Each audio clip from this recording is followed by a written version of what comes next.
Hey, what's up guys? It's Brandon from Best Life Weight Loss, and today's a bike vlog. I want to talk about tracking everything. You know, I've had videos in the past talking about tracking your calories, and that's good, but I feel like there's four main things that you should be tracking if you really want to get into it. It's, you know, it take a little bit more extra time, kind of feels like research or homework, but I suggest like either getting a composition book or, you know, a lot of people, they like to write out things. That's why I suggest a composition notebook. If you're more like me, I just use the notepad on my phone, and I have different sections. And one section is going to be your food, obviously. You know, tracking your calories, what you're intaking. And I don't want you just to track the calories, but I want you to see how much protein you're getting, how much fiber you're getting. Look at all the vitamins and minerals, and just compare that to like the daily recommended amount of vitamins you should be getting. The protein is really just about feeling it out, seeing how much protein you need. You know, more protein, more fiber, you're gonna feel fuller, longer, and you're gonna be able to work out harder. Now, the second thing you want to track is your workout. You know, if you're not doing the same workout every single day, then track it. Put how much cardio you're doing. Put how much fucking weights, push-ups, whatever you're doing. And the idea of that too is you don't want to go back. You know, if I know consistently I can do 30 push-ups, I don't want to do 28. I don't want to do 29. I want to do 30. If I could do 31, it's fucking awesome. If I could do 32, woo, you know. But I don't want to go back. I don't want to regress on that progress. Same thing with my cardio. You know, when I hit certain strides, you know, I just hit 2 hours and 10 minutes yesterday, where I was doing 2 hours and 5 minutes, you know, because I don't count the 10 minutes of going backwards. And so I added in, I did 210 yesterday. Now, I can't go back. I'm going to do 210 today. 2 hours and 10 minutes. I'm going to see how I feel afterwards. But, you know, those are the two. Fourth thing you want to track is your water consumption. I know it seems silly. I'm just gonna drink water. But water is one of the finite keys to your weight loss journey. Water is something, no calories, that you can sip on endlessly. You know, it's like a fucking tool I use. It's like gum, you know, people use gum to distract themselves. I use water, man. And cold water, lukewarm water, each one plays a part. When I want to chug some water, when I'm hungry, I'll get some fucking lukewarm water and I'll fucking just chug a bottle. And it'll help satiate me, it'll help chill me out. When I'm really thirsty, I drink some cold water. Drinking water before meals. And that's the idea of tracking your water consumption, is getting used to drinking at least 8 ounces of water before every meal. 8 ounces to 16 ounces of water when you wake up.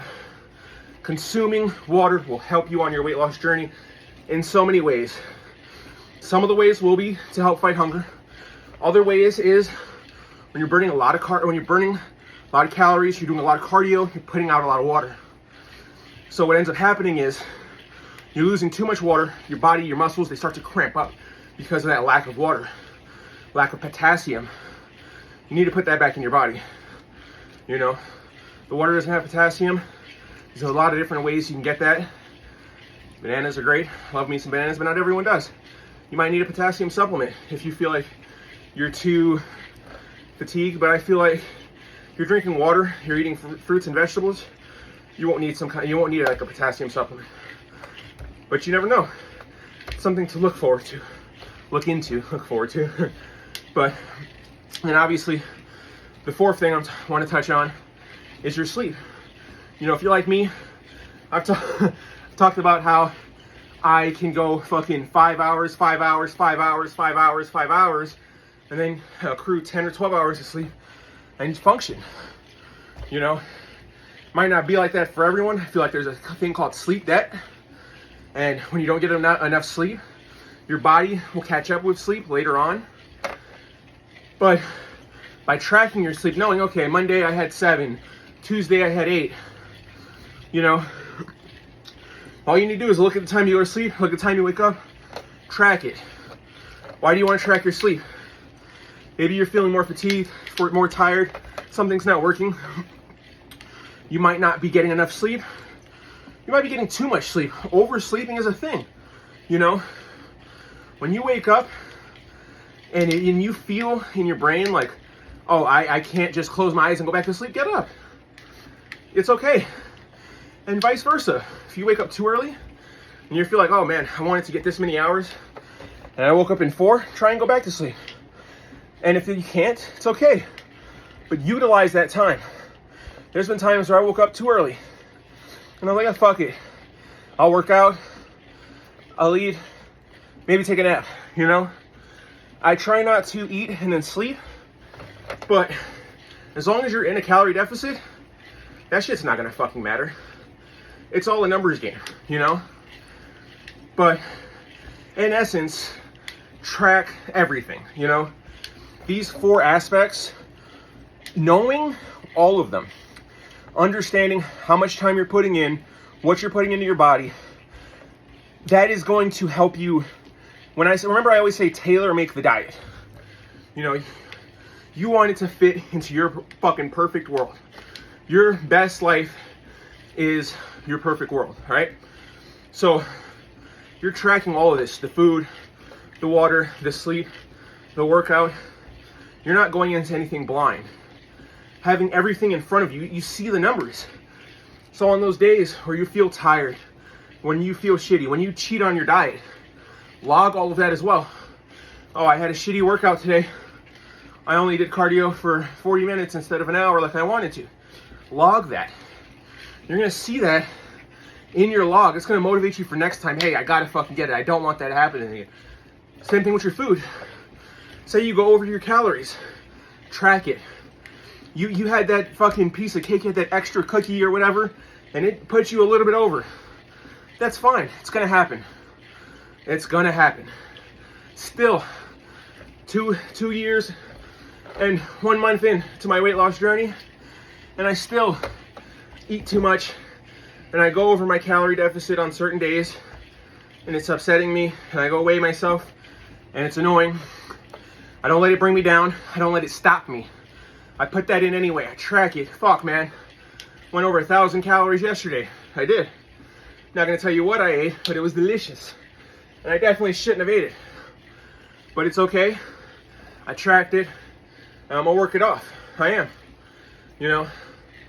But I understand, hey, I went over this much. So there's no surprise. When I step on that scale, I have a rough estimate of what it's gonna be. And when it's a little higher, I know why. I see the numbers. I have the calories on paper, you know, on my phone, but you know what I mean? And I know. And when you know the numbers, it's a different sense of control. When you're like, it's crazy to say because people are, oh, don't harp on the numbers. You don't want to harp on the scale. You don't want to always be looking at the scale every single day like, oh, you know, I do it because I know the numbers. I track everything, therefore I see it. I step on that scale, I know if I'm gonna be up 5, if I'm gonna be down 5, in that range, you know? And it really helps me tailor make whatever I'm gonna do, whether it's diet, workout, sleep schedule. I know what I'm doing. I know how I wanna achieve my goals. I want that for you all.